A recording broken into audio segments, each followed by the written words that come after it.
Viewers, আসসালামু আলাইকুম। সবাইকে আবারও স্বাগত জানাচ্ছি। আমি মোহাম্মদ আলতাফ হোসেন, উপজেলা নির্বাহী অফিসার দিরাই, সুনামগঞ্জ থেকে।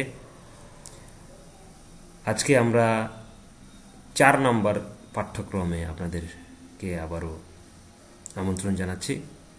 আজকেও একই রকম মুসলিম উত্তরাধিকার আইনের কয়েকটি গুরুত্বপূর্ণ ব্যতিক্রমী সমস্যা আমরা সমাধান করব। তো চলুন আমরা দেখি এটি কিভাবে সমাধান করতে হয়। আজকে যে সমস্যার সমাধান করব সেটি হচ্ছে একটু ভিন্ন ধরনের। একজন মৃত ব্যক্তি তার মা এবং এক কন্যাকে রেখে মারা গেলেন, আর তার অন্য কোনো ওয়ারিশান নেই। এই ফারাইজটি তৈরি করতে হবে। তাহলে মৃত ব্যক্তি, তার মাতা রয়েছে এবং তার কন্যা রয়েছে। তার মানে হচ্ছে মৃত ব্যক্তি যদি পুরুষ হয় তাহলে মেয়ে রয়েছে এবং তার দাদি রয়েছে। মৃত ব্যক্তি যদি মহিলা হয় তাহলে তার মা রয়েছে এবং তার কন্যা রয়েছে। দ্যাট মিনস এদের মধ্যে সম্পর্ক হচ্ছে নানি এবং নাতি, অথবা দাদি অথবা নাতি। দুটির বেলায় একই রকম বিষয়টি হবে। তাহলে এই অঙ্কটি একটু ভিন্ন ধরনের। আমি সকলকে অনুরোধ জানাবো এটি অত্যন্ত মনোযোগ সহকারে বোঝার জন্য। তো এখানে যে দুজন ব্যক্তি এখানে রয়েছে, এরা দুজনই কোরআনিক শেয়ারার। তো প্রথমে আমরা কোরআনিক শেয়ারার হিসেবে, যেহেতু মৃত ব্যক্তির সন্তান রয়েছে, আমরা জানি সূত্র 6 নম্বরে লেখা আছে সন্তান বর্তমানে মাতা মানে মা পাবে 6/1। এটাও কোরআনিক শেয়ারার। 2 নম্বর সূত্রে বলা রয়েছে যদি পুত্র না থাকে, মৃত ব্যক্তির পুত্র যেহেতু এখানে নাই, একটি মাত্র কন্যা রয়েছে, তাহলে একটি মাত্র কন্যা হাফ অংশ পাবে। এটাও কোরআনিক শেয়ারার। এখন আমাদের দেখতে হবে এই দুটো যোগ করলে এক হয় কিনা। আমার মনে হয় দুটো যোগ করলে এক হবে না। এই জন্য আমাদেরকে বাকি অংশটা বের করে নিতে হবে, যে বাকি অংশ আসলে এখানে কতটুকু রয়েছে।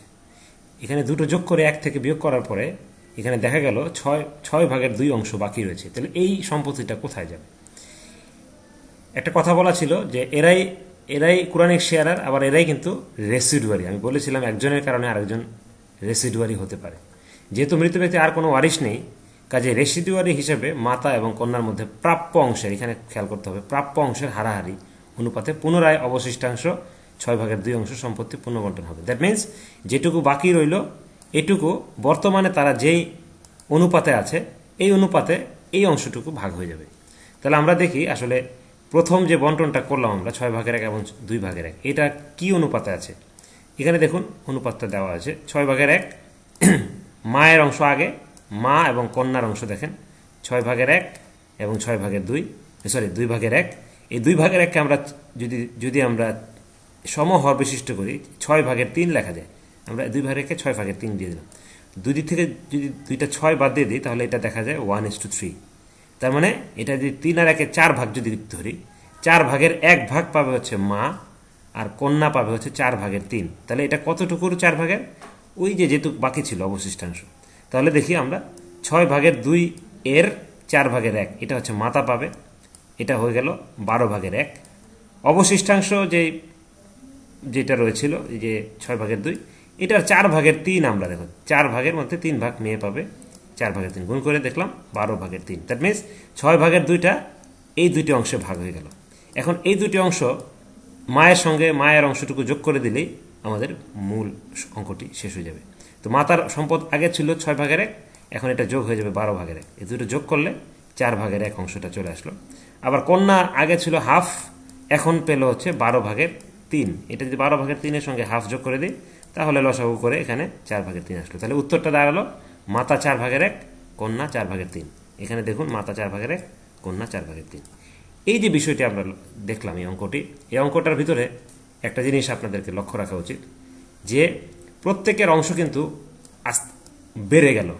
প্রত্যেকের অংশ প্রথমে কম ছিল, পরবর্তীতে এটি বেড়ে গেল। এই যে বেড়ে যাওয়ার বিষয়টা, এটাকে বলা হয় ফেরত বা রদ্দি পদ্ধতি। এখানে লেখা রয়েছে যে উদ্বৃত্ত অংশ আনুপাতিক হারে অংশীদারদের কাছে পুনঃবন্টন পূর্বক ফেরত দেওয়া হয়েছে। ফেরত দেওয়ার এই পদ্ধতিকে বলা হয় রাদ্য বা রদ্দি বা ফেরত পদ্ধতি। এই অঙ্কটিকে আমরা শর্টকাট একটি বিকল্প সমাধানে আমরা করতে পারি অত্যন্ত সুন্দরভাবে। এটি হচ্ছে বেসিক। আপনারা যারা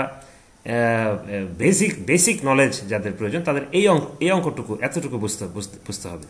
আরেকটি পদ্ধতি রয়েছে বিকল্প সমাধান, এটি আমরা এখন দেখব। লাল ইয়েতে দেওয়া হয়েছে, লাল ফন্টে দেওয়া হয়েছে। এটি ঠিক যথারীতি আগের মতোই, সন্তান বর্তমানে মাতা 6/1, কোরআনিক শেয়ার, যেহেতু পুত্র নেই, কন্যা 2/1।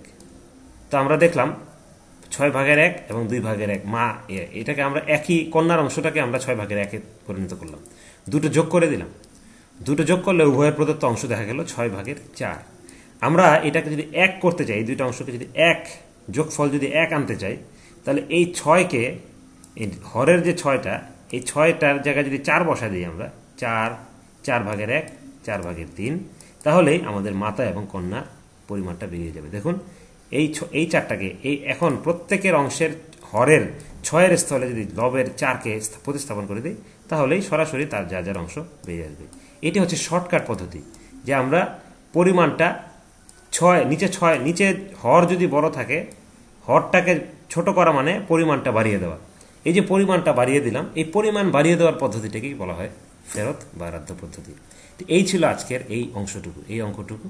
অত্যন্ত চমৎকার একটি অঙ্ক। আমি মনে করি যে এটি আজকের একটি মাত্র লেসনই আপনাদের এটি থাকলো। তা আপনারা ইচ্ছা করলে এখানে মাতার সাথে কন্যা, 2টি কন্যা যোগ করে আরও কিছু অঙ্ক করতে পারেন। পাশাপাশি এখানে দুটো রাদ্য নিয়মের দুটো ফর্মুলা দেওয়া হয়েছে। স্বামী এবং মা থাকলে কিভাবে হবে, উত্তরটা দেওয়া রয়েছে এখানে। আবার স্বামী, মা, কন্যা, একজন মৃত ব্যক্তির মা, কন্যা ও স্বামী যদি থাকে, তাহলে কিভাবে অঙ্কটি করবেন। এই দুটি অঙ্ক রাদ্য নিয়মে করতে পারেন আপনি। যদি রাদ্য নিয়মে আপনি এই দুটো অঙ্কের উত্তর মিলাতে পারেন, তাহলে বুঝতে হবে যে আপনি এটি সঠিকভাবে বুঝতে পেরেছেন। তা আপনাদের সকলকে আবারও অনেক অনেক শুভেচ্ছা জানিয়ে আজকের এই লেসন এখানেই সমাপ্তি ঘোষণা করছি। ধন্যবাদ।